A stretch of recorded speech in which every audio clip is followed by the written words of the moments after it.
Hi friends, welcome everyone. সবাই কেমন আছেন?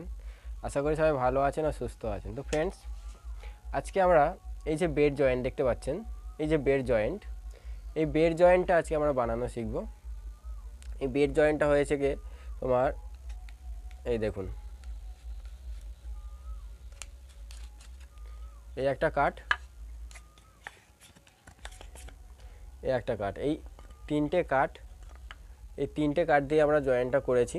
ওকে, তো এই জয়েন্টটা কীভাবে আমরা করেছিলাম সেটা আজকে দেখব। তো চলুন জয়েন্টটা দেখা যাক।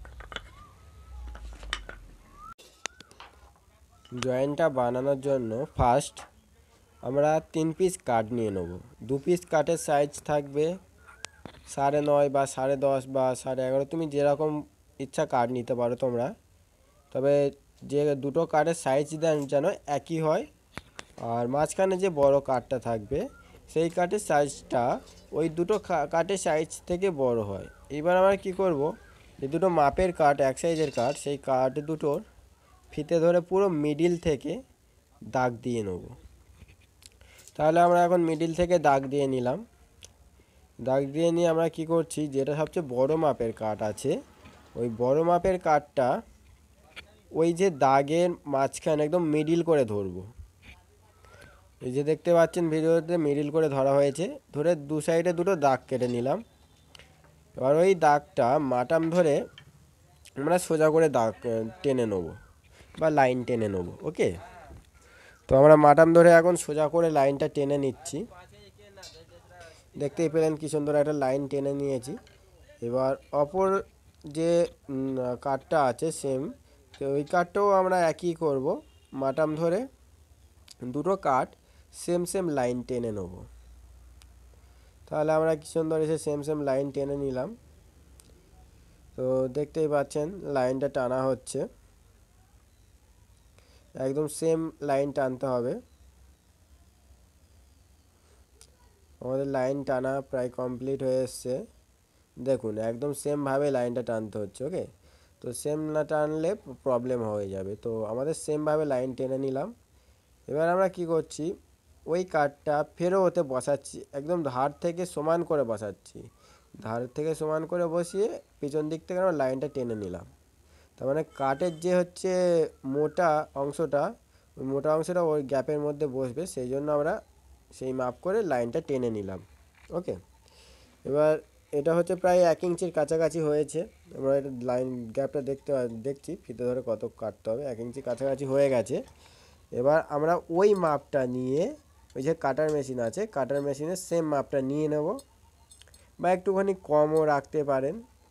কম রাখলে কি সুবিধা হবে, বাটালি দিয়ে ওটা সেভ করে নিতে পারবেন, বাট বেশি রাখলে একটু প্রবলেম হয়ে যাবে। ওকে, তো যত পারবেন কম করে রাখার চেষ্টা করবেন। এইবার কি করা হচ্ছে, এই যে তিনটে লাইন আছে, তিনটে লাইন থেকে আমাদের কাঠটা উড়ে যাবে। ওকে, তো আমরা দু সাইডের যে লাইনের পাশ দিয়ে আমরা মাপ করে কাটার মেশিন দিয়ে আমরা কেটে নিচ্ছি।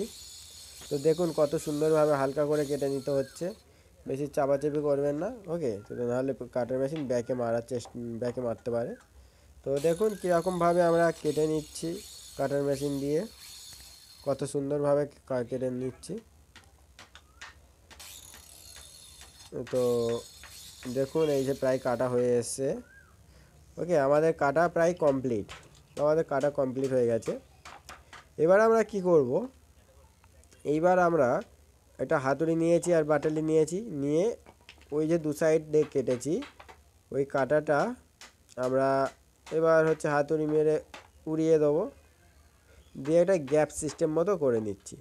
তাহলে এই গ্যাপটা কি করছি, আমরা পুরো একদম দুটো কাঠের মিডিল থেকে ওরা লাইন টেনে নিচ্ছি, যাতে লাইনটা সোজা থাকে দুটো কাঠের। এবং তারপরে যে চওড়া কাঠে আপনি করবেন, তার মানে গ্যাপটা বসাবেন, সেই কাঠটা বসিয়ে লাইনটার মাঝখানে গ্যাপটা ভালো করে হচ্ছে লাইনটা দু সাইডে কেটে নিলেন, নিয়ে এবার এই কাঠের গ্যাপটা ভালো করে কাটার মেশিন দিয়ে কেটে ওটা বাটালির মাধ্যমে সেভ করে নিলেন। তো দেখুন বাটালির মাধ্যমে কী সুন্দর আমরা সেভ করে নিচ্ছি। এই যে আমাদের বাটালির মাধ্যমে প্রায় সেভ হয়ে এসছে।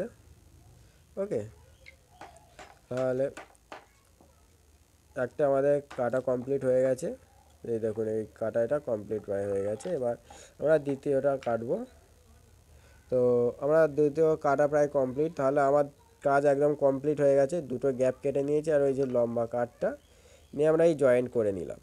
তাহলে খুব ইজি একটা প্রসেস। দেখুন এই যে জয়েন হয়ে গেল, কত সুন্দর একটা প্রসেস। তাহলে আশা করি সবাই এই প্রসেসটা বুঝতে পেরেছেন, এবং এতক্ষণ ধরে যে এই ভিডিওটা দেখলেন, তো এতক্ষণ ধরে দেখার জন্য সবাইকে অশেষ অশেষ ধন্যবাদ। আর আরও নতুন নতুন ভিডিও পেতে চ্যানেলটার সাথে প্লিজ জুড়ে থাকুন। চলুন টাটা, বাই বাই সবাইকে।